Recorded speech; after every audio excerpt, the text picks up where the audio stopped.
Welcome to the Time Management Workshop offered by the Student Success Center at Alpena Community College. This workshop is part of our Fall 2022 workshop series and was offered live on campus the week of November 7th, 2022.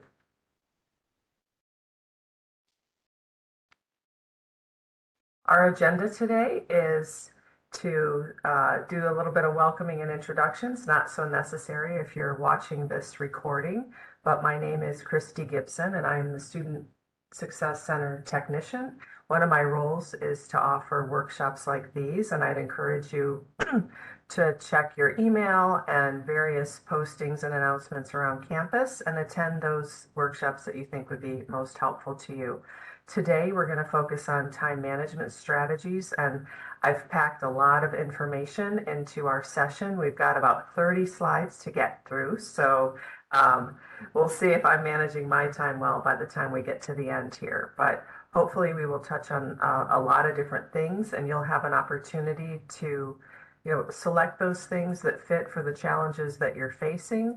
And as always, I do encourage students to come see me one-on-one if you want to talk about ways that you can make some of these approaches work for you and the challenges that you have managing your time. At the end, we do have a couple of wrap-up questions. I'll let you know when the next workshops are. And there is a survey. There's going to be a QR code. And if you could scan that from your computer or whatever device you're watching this workshop from, or follow the tiny URL, we'd really appreciate your feedback. So with that said, let's get started. So what is time management? Time management is the act or process of exercising conscious control over the amount of time spent on specific activities, especially to increase your efficiency or your productivity. So we all have 24 hours a day, we all have 168 hours in a week, and a lot of us struggle with managing that. And when we say we don't have enough time for something, the truth is what we're really saying is that whatever it is isn't a priority, or that we aren't spending the time we have in the way that we want. So our workshop today is going to examine ideas, strategies, and tools that can enhance your productivity and maximize your experience as a student. Time management isn't a skill that we're born with, and no one manages their time perfectly. You have to put effort into managing your time, and it's always a work in progress. And it could be, easier at certain times or phases of your life than others. So hopefully some of the strategies here will work for whatever it is you've got going on in your life. And like the last line here says, you are unique. Make your plan work for you. So I hope that as we go through this content today, you're kind of weeding through the ideas and tools and making notes of the ideas and strategies and tools that you'd like to work into your own time management plan. So just to get us started, what are some benefits of managing your time? Reduces avoidance, anxiety, and procrastination. It prevents us from falling behind and feeling overwhelmed. It does, for students, promotes reviewing your lessons and eliminating the need for cramming for tests at the last minute, which is stressful and a whole nother topic in and of itself. It enables you to feel more in control of your life. It can create motivation and initiation to get tasks done and to work towards your goals. And it also, if you're managing your time well, allows you to have time for enjoyment and self-care. You don't want to just be work, work, work. That's not productive either. And so for college students, as I'm sure you've all learned, whether this is your first semester or your last semester, learning proper time management is super important. And it's a skill that's better to learn now because it's going to help prepare you for your life and for your career, and it'll help you achieve those longer term goals that you have. So one of the big things I think that's a challenge for college students is that, the structure, the amount of structure imposed on you versus the structure you have to create for yourself really shifts when you make that transition from high school to college. When you're in college, you're required to think at higher levels. You have to process more in less time. You're working in higher pressure situations. You might be working with instructors or professors who have very high expectations, are very meticulous. You need to learn to resist a wide array of distractions. And at the same time, you also have less structure. You have no supervisor, like a teacher or an advisor to help you manage your workload. Many people want your time. You might be going to school, you might be working, you might be a parent, you might have obligations in the community. And then you got the demands of your studying and learning. So I thought this slide was interesting. It shows a line-by-line comparison of how structured high school is versus college. So the difference in the amount of time spent in class. In high school, you might be in class up to 35 hours a week. In college, it could be as little as 15 hours a week. In high school, teachers often leave time in class for you to do homework. Very little time in class to do your work when you're a college student. Your schedule is constructed by others when you're in high school. In college, you have to set that schedule and structure for yourself. And in high school, a lot of times the teacher's lessons or lectures are a repeat or a duplication or a reinforcement of reading assignments that you're doing. Whereas in college, those lectures are supplementing the outside readings and assignments. So a lot more information being shared. Don't want to go negative here, but I think it is interesting to take a look at quickly, what are the top 10 reasons that students fail? I won't read these off to you. Why don't you take a look? And as you're looking at these, just note that of these 10 reasons, 7 of them are directly related to time management and self-management. So if you can acquire the skills to manage your time well, your chances of succeeding in college will go up immensely. So, one thing I think it's important to think about is in general, where does our time go? And this slide demonstrates that really there are 3 broad categories of the time that anyone spends: committed time, maintenance time, and discretionary time. So committed time is the time that is already taken up by things that you absolutely must do and are responsible for. So in this example, as a student, your school, your labs, your studying, your work, your commuting, other things that are tied to the main goal you have as a student, the commitment you've made to being a student and to your future career. Maintenance time is that time we all need to take. It's eating, sleeping, cooking, paying bills, doing laundry, all of those things that you can't get away from as well, but a little bit more there that you might be able to manage in different ways. And then the discretionary time is that free time that you're able to use as you please. So it's important to know how you're spending your time, because oftentimes we think that we're spending a lot of our time on committed time when actually we might be getting distracted, procrastinating, and using a lot of discretionary time when we should be focused on the commitments we have and on the things we need to do to maintain our life and our well-being. As a student, committed time really revolves around the time you're in class and the amount of time that you need to study to prepare to do well in those classes, whether it's on projects or exams. And you may not know this, but most colleges recommend that you study for at least 2 hours outside of class for every 1 hour that you spend in class. Obviously, this varies depending on how well you might already know the subject and the course's difficulty level, but let's just use that as an average.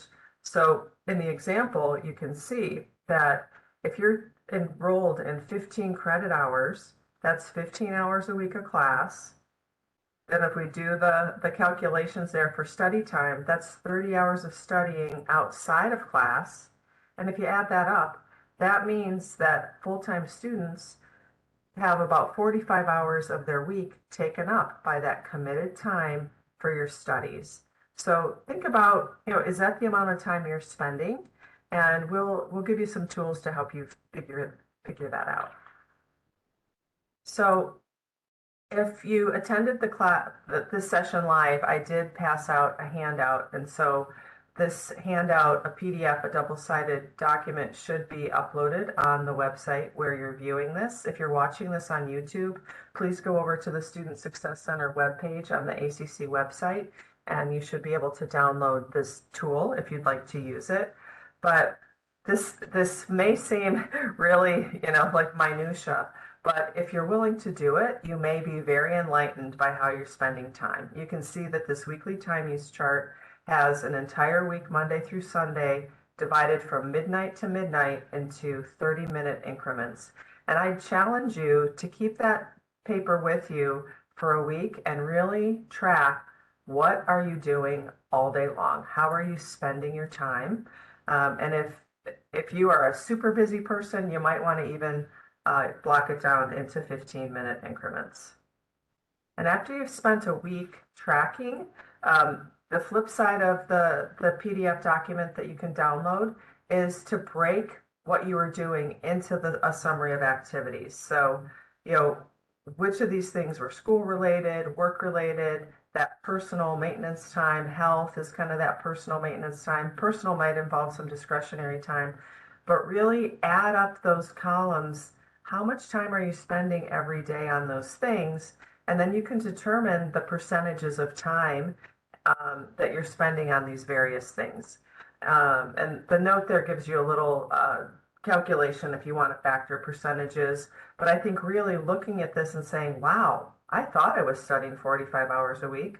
I'm only studying 20, or I'm studying 80. Maybe that's too much. So really take a look at this and use it to help you determine, are you using your time the way you want? And do you need to make some adjustments?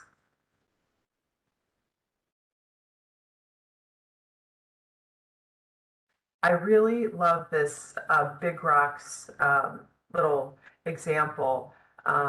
Take a look at it. We've got a jar filled with big rocks. Is that full? You look at the next one. Well, we could probably pour in some little tiny rocks on top of it. Is it full now? What if you kind of grab some sand and push it into all the little, kind of cracks and crevices and holes? Is it full now? What if you pour some water on it? Okay, now it's full. It's full of big rocks, small rocks, sand, and water. And my question for you is, what does this little example have to do with time management? A lot of times people think, oh, it means we can keep fitting more and more things into our day. But actually, this is really more about prioritizing. If we had started out pouring in the water and putting in the sand and putting in the pebbles, those big rocks would never fit into the jar. So if you think about that jar as a day or a week or a semester, you absolutely need to make time for the things you truly value and are aligned with your goals. So you've got your academic big rocks, you've got your physical, spiritual, emotional, and social big rocks. So learning how to prioritize is the key to effective time management.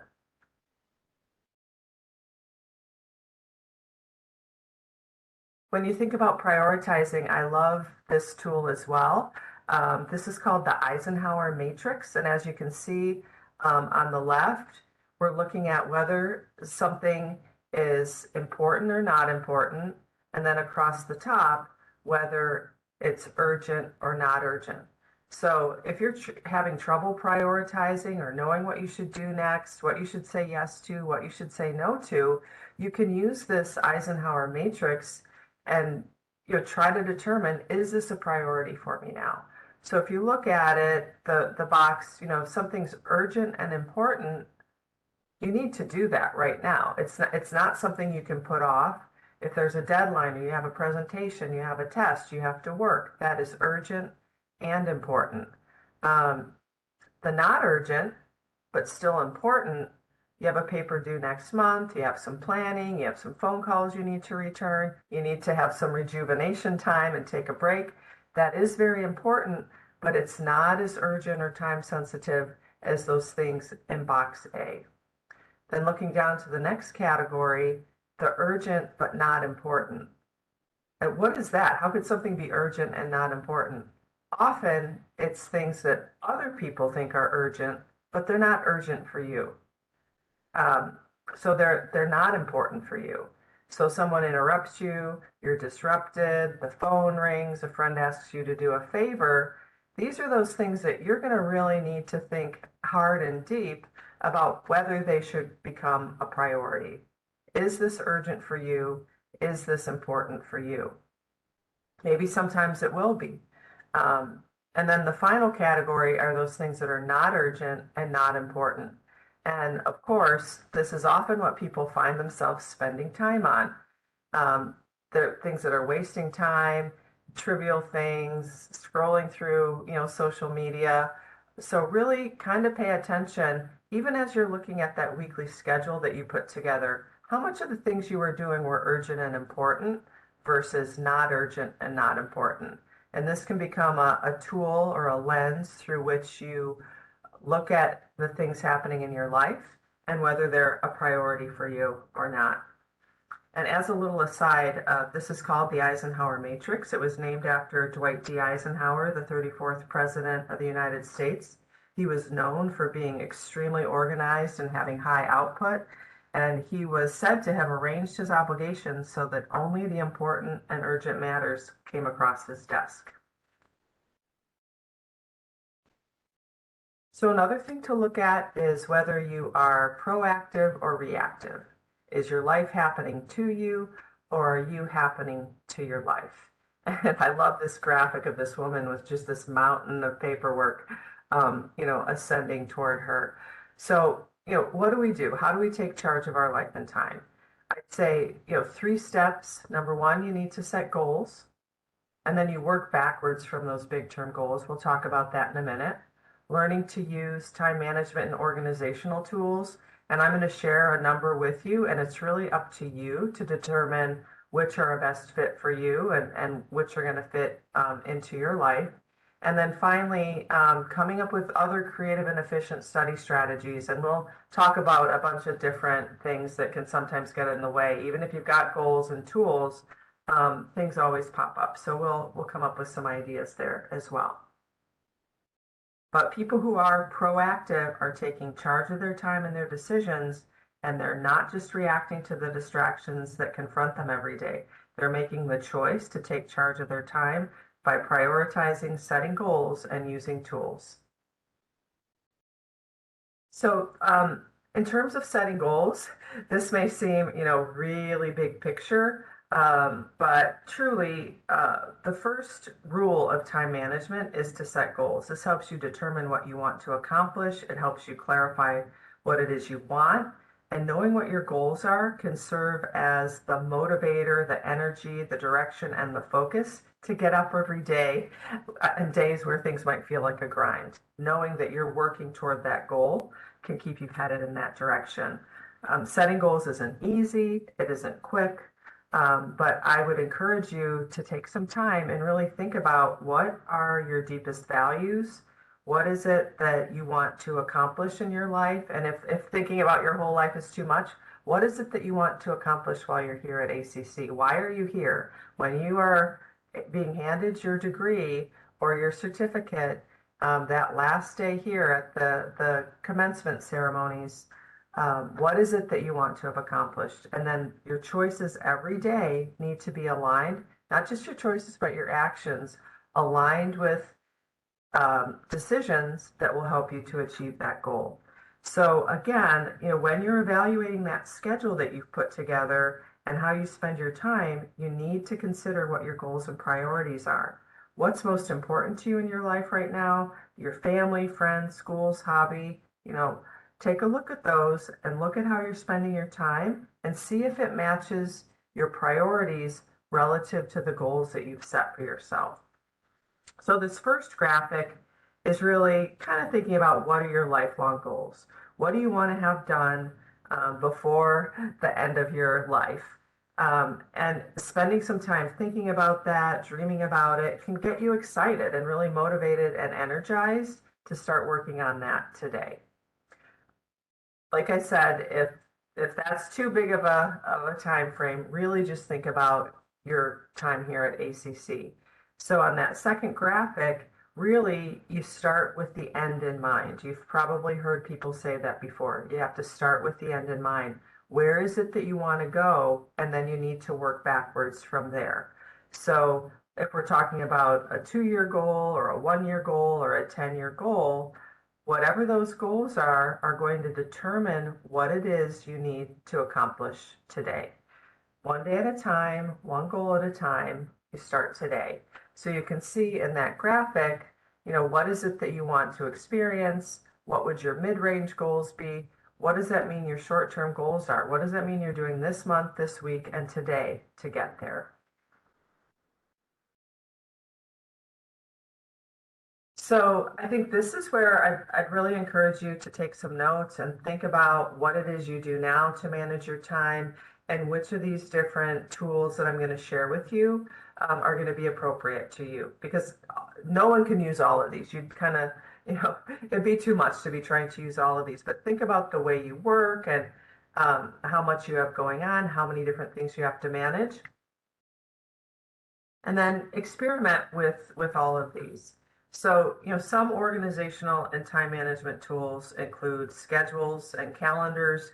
You could have a year calendar, a semester calendar, a week calendar, planners, and to-do lists. So, as the slide says, it's up to you to select the tools that are going to be most helpful for your current situation and needs.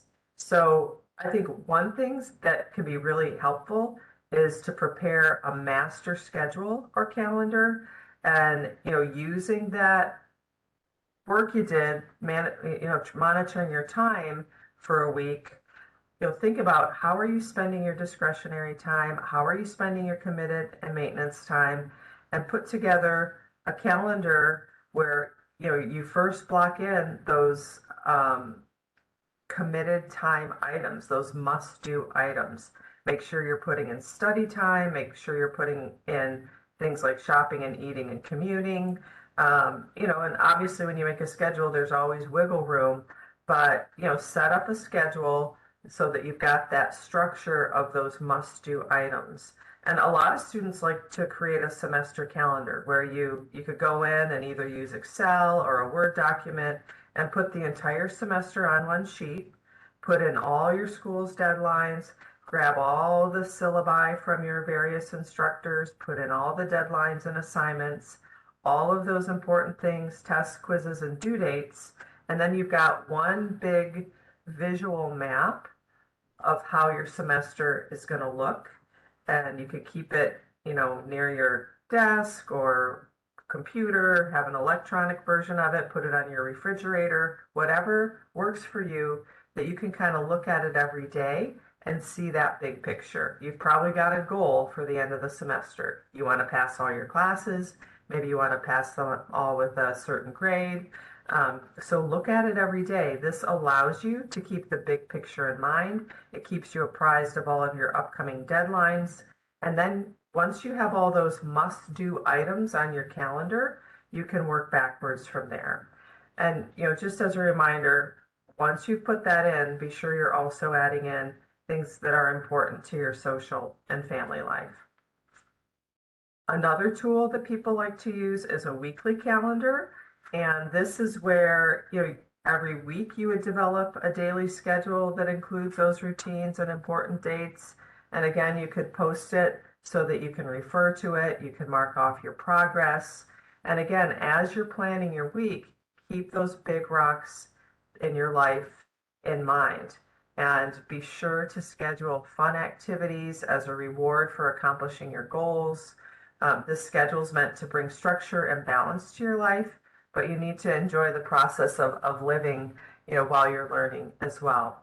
And another thing that people like to do is every night develop a schedule for the next day that includes those routines, errands, important meetings. And then every morning get up, take a look at it, review what it is you have to do.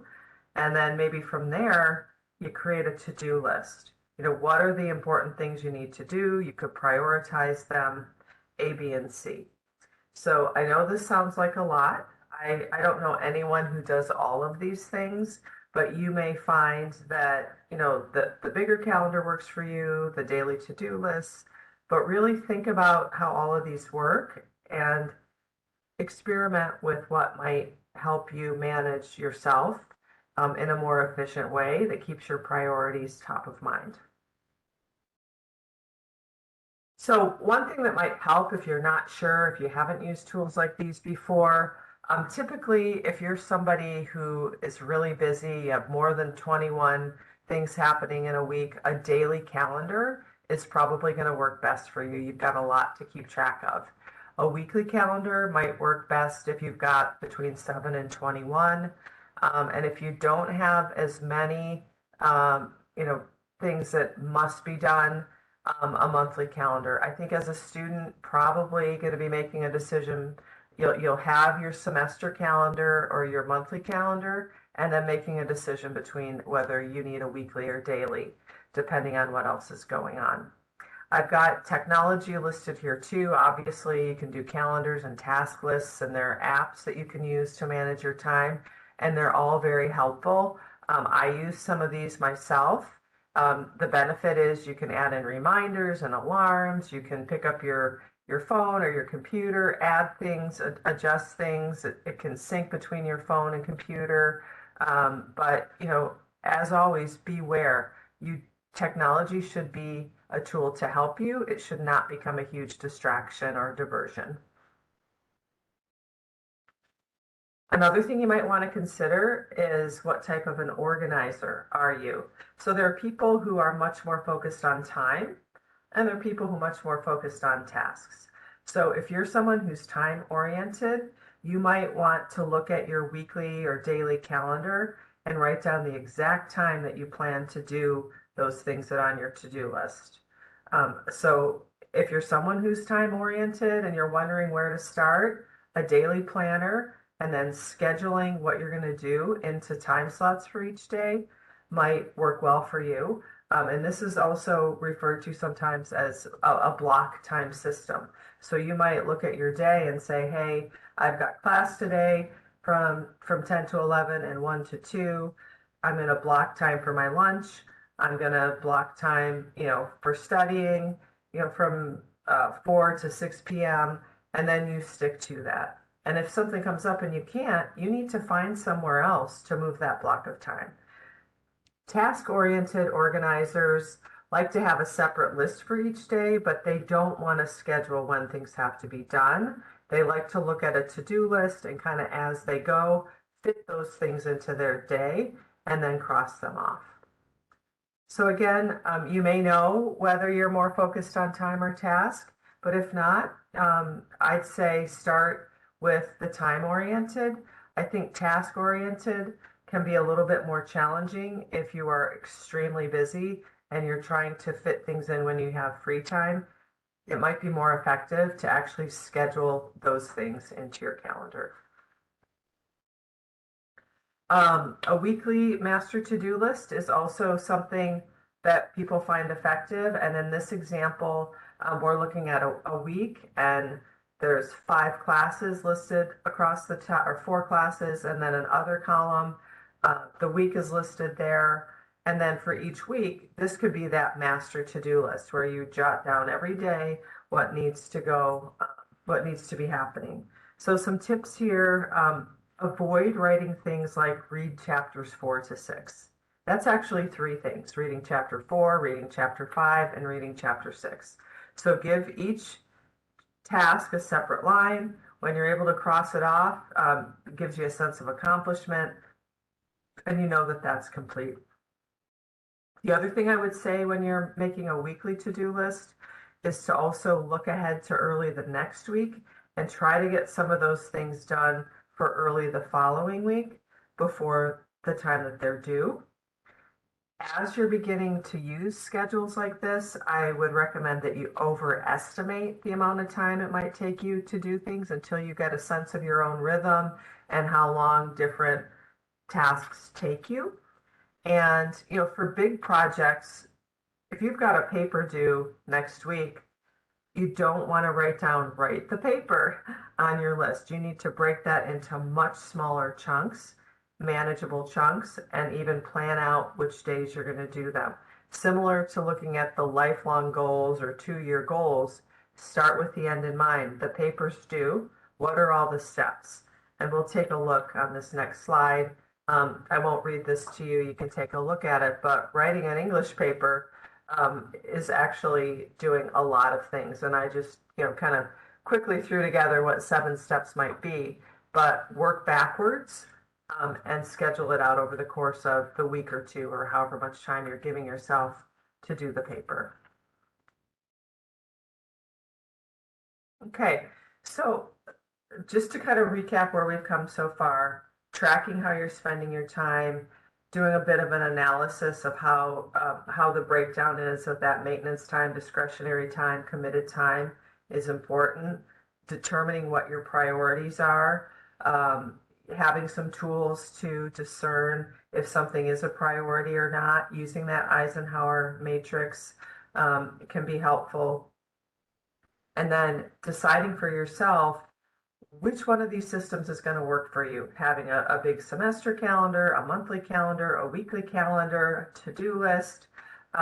Really think about and practice, start using some of these. And if it doesn't work for you, that's fine. Try something else. So we're going to transition now from talking about these tools to going over just some strategies and some challenges that come up and how they can be managed. So in terms of studying, we've already touched on this, but remember that 2 hours of study for every 1 hour spent in class. So as you're creating your schedule, it's a good idea to establish regular study hours. Put those in your daily or weekly schedule as blocks of time. Um, like I mentioned, even if you're task oriented, trying to fit it in when you've got 45 minutes there or a half an hour there may end up with you feeling behind and not having enough committed time to get those things done. Pay attention. When is your best time of day? When are you most alert? Are you a morning person? Are you a night owl? And once you know when your best time of day is, when you're the most energized and able to focus, starting with the most difficult or the most boring subjects first, when you have um, the more strength and energy, is a really good strategy. Getting into a routine, and this can mean something different for everybody, but for some people, it means same time of day to study or same place to study. I'd encourage you not to try to cram studying, for more than 3 hours without taking a break. You're going to become less efficient. You're not going to be retaining what you're reading or studying. So, find that amount of time that works for you, but generally speaking, 50 to 60 minutes, followed by a 10-minute break where you get up or stretch or get a drink of water, pet your dog, is a really good routine. You have to take breaks. And then finally, avoid distractions. I know this is easier said than done, but if you set aside an hour to study, turn off your phone. Physically put your phone on a different table or chair so that it's not there. Turn off your alerts. Really try to focus on the work you're doing. And I thought this was interesting. A University of California study has shown that once you've been interrupted, it can take 23 minutes to refocus. And, we think that we can multitask and listen to music and kind of check our Instagram while we're reading or studying something. That's a myth. Our brain is not capable of multitasking. If you are somebody who thinks you're great at multitasking, you are simply putting yourself through a series of micro interruptions, which could take 23 minutes to really get back to your peak of focus. It's not effective. It's not an efficient use of your time. Block that time where you're committed to studying and studying only, and then reward yourself with a 10-minute break, play a favorite song, text a friend, and then get back to work again. Interruptions is another thing that we all struggle with. I like that we've got an example of how to use that Eisenhower matrix to analyze, ways to manage interruptions. But one thing would be to identify what are your common interruptions, keep a log of the kind of things that are disruptive to you, and then come up with some strategies, studying in a supportive area, keeping yourself organize, setting guidelines for yourself, reviewing the expectations you've set for yourself, having that clear purpose or focus on your goals, knowing your rhythms of when you're more effective, of how long you can study before you need a break. That's all very important.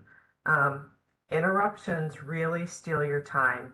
They cause you to start and stop projects, they disrupt your thought patterns, they can divert your attention, and they can make it difficult to build up momentum again. So again, if there is an interruption, using a tool like the Eisenhower matrix can help. Is this interruption, assuming it's not you intentionally picking up your phone, but maybe someone has interrupted you. Is it urgent and important? Do you have to really do it now? Um, so really, as you can see here, that not urgent, not important is really where we all get into trouble. So we've got to resist surfing the net, talking, daydreaming, doodling, those types of things that are really not effective. Another thing I think that all of us struggle with from time to time is procrastination. So uh, maybe you don't think you're a procrastinator, maybe you think you are. This is really just a list of things that actually are a form of procrastination. Ignoring things that you have to do and hoping they'll just go away or be solved somehow. Underestimating how long something will take, so you wait till the last minute. Overestimating your ability to get something done or the resources that you have, telling yourself it's okay not to do well on a test or a paper, um, being a perfectionist, which is the opposite, right, of the one before it, doing something else that's not important to avoid getting started, believing that repeated minor delays won't hurt you, talking about what you're going to do rather than doing it, putting all of your focus on only one part of a task, and usually we pick the easiest part of the task, and then becoming paralyzed when you have to make choices. So if this sounds like you, we've got some tips to overcome procrastination, and this may be the point in the presentation where I sound like I'm repeating myself, but number one, you got to organize your time. You've got to make a schedule and a plan, and you need to stick to it. Set those deadlines and keep those deadlines. Start with the end in mind. Divide bigger jobs into smaller, manageable tasks. It won't be so overwhelming. You'll feel like you're accomplishing something. You're working toward that end. Sometimes finding a way to make something fun. If it's not, gamification, right? Come up with some little way to challenge yourself or reward yourself. um, you know, winning the mental battle by committing to staying on track. This can almost mean, kind of sitting down and visualizing what is it you plan to do? How are you going to do it? Walk yourself in your mind through those steps that you're going to be taking. That starts to lay those neural pathways. Um, I have heard that Tiger Woods, before he goes out and golfs, he actually pictures himself taking the swing, where the ball will go, where it will land. And that is something that a lot of athletes do. It starts to lay those neural pathways. Your mind doesn't know whether you're actually doing it or you're just thinking about it. So keep that in mind. Try to focus, try to talk yourself through what it is you're going to do. Another piece here is asking your friends and roommates to remind you about your priorities and deadlines. Maybe you've got a support network that can kind of partner with you and hold you accountable. And like we've mentioned before, reward yourself when you're done. And it doesn't have to be when you're done with the entire paper or project or you've studied for the whole test. If you've broken those tasks down in your weekly calendar, reward yourself when you've read chapter 4. Reward yourself when you've done the research at the library and gathered all your sources. Rewarding yourself every step along the way will make you feel good about your accomplishments and feel like you're on track to achieving the ultimate goal. And finally, learn to say no to time wasters.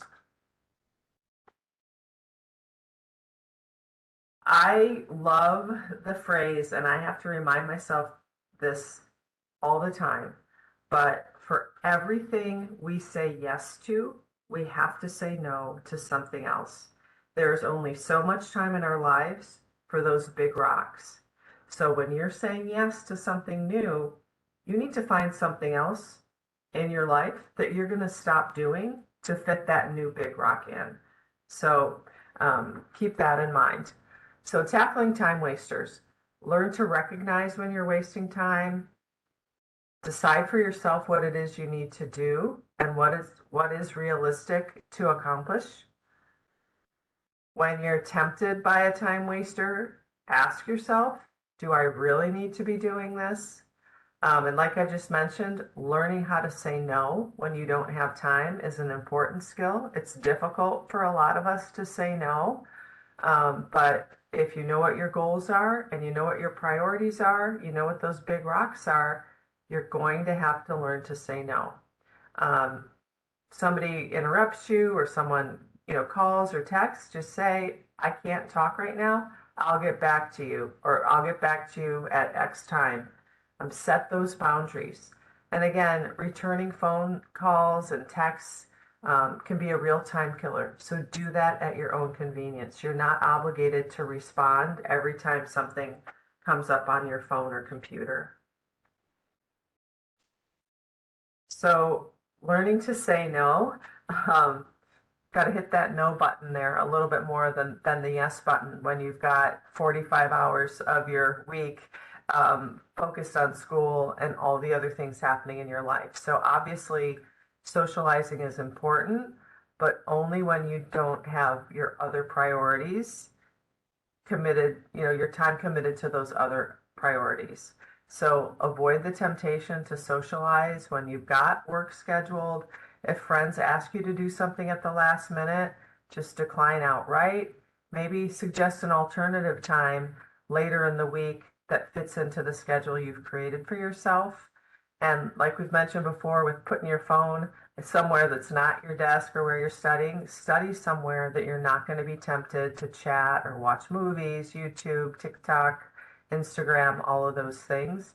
And similarly, texts and instant messages are a major distraction. You got to say no to those too. You have to have the self-discipline to turn those things off when you've scheduled committed study time.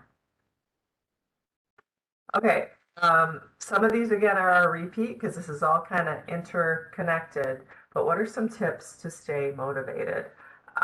We've talked about this a little bit, but depending on the rhythm that works for you, how long you can stay focused, taking a break at least every hour. If you have a harder time focusing, find that time increment that works for you. Maybe it's a half hour, that's okay. But when the committed time is over, get up, go for a walk, stretch, like I said, drink some water, but do something to physically, don't just sit on your butt in a chair where you were. Get up and do something different, get your body moving, and then come back and refocus. Another tip is to alternate two boring tasks. This can reduce the boredom of both by 50%. So do one for a little bit of time, then flip to the other one, back and forth. It might keep things a little more interesting. Never keep doing the same thing for too long. If you have someone in your life who is your partner or advocate and your accountability partner, we sometimes call them, talk to them about your challenges. Maybe somebody with a sympathetic listening ear can offer encouragement and support to get you on track when you're not feeling motivated. We all have those days where we don't want to get out of bed. So, try to find someone in your life who can help you with that accountability piece. And if you have uninteresting work left to do, write it down and post it where you're going to see it so that you're constantly reminded about it. And then, as I've said over and over in this presentation, reward yourself for a job well done. Those little steps along the way are worth celebrating. So, as we wrap up, I ask people when we do this live to take a few minutes to think about what are your key takeaways from today's workshop. So a lot of ideas, a lot of information thrown at you, but given what you've already been doing and some of the challenges that you have, What new information did you learn? Did you have any kind of aha moment where you think, wow, I don't do that. I should try that. Or that was really interesting. I'm going to remember that. So jot those down. This is for you, not for me. And then really what I would like you to commit to yourself is, given everything that was shared in the workshop today, what is one new action that you will take in the coming week as a result of watching this recording?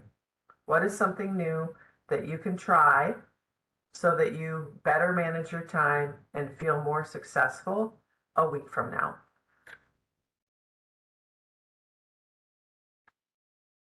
Okay, before I wrap up the recording, I do just want to share, if you're kind of watching these in real time as we're offering, we've got our next workshop on managing stress and text anxiety coming up Monday, November 14th at 1, and then Thursday, November 17th at 2. And then we'll be off for a week from workshops. That's the Thanksgiving week. When we come back from Thanksgiving, preparing for finals will be on Tuesday, November 29th and Thursday, December 1st at 2 p.m. Please note that this workshop schedule has changed from October. So we've got some room changes below. The Monday, Tuesday workshops are in Van Laer 123, Thursdays in Van Laer 124. Oscoda is now in room 202 if you're going to be joining by VCS, except for Monday, November 14th, that will be in room 301. And if you are attending on the Alpena campus, we are serving some light refreshments to try to lure you to attend in person. You know, if you can fit it into your schedule, please do come. You're able to get questions answered and so on, which isn't possible while you're watching a recording. But, you know, as you wrap up this workshop recording, if you do have any questions or want some more information, if you want to meet with me one-on-one to talk about how some of these strategies might work for your unique situation, please don't hesitate to reach out to me. My email is there on the slide. And then finally, we are always looking to improve these workshops. We want to provide you with the resources and information that you need to be successful here at Alpena Community College. So if you could take a few minutes to scan the QR code or hop over to our little tiny URL there and take a survey, I would really appreciate that. And again, my email and phone number are there if I can help you in any way as you work to improve your time management skills. Thanks so much for watching, and we will hope to see you at a live workshop sometime soon. Have a great week.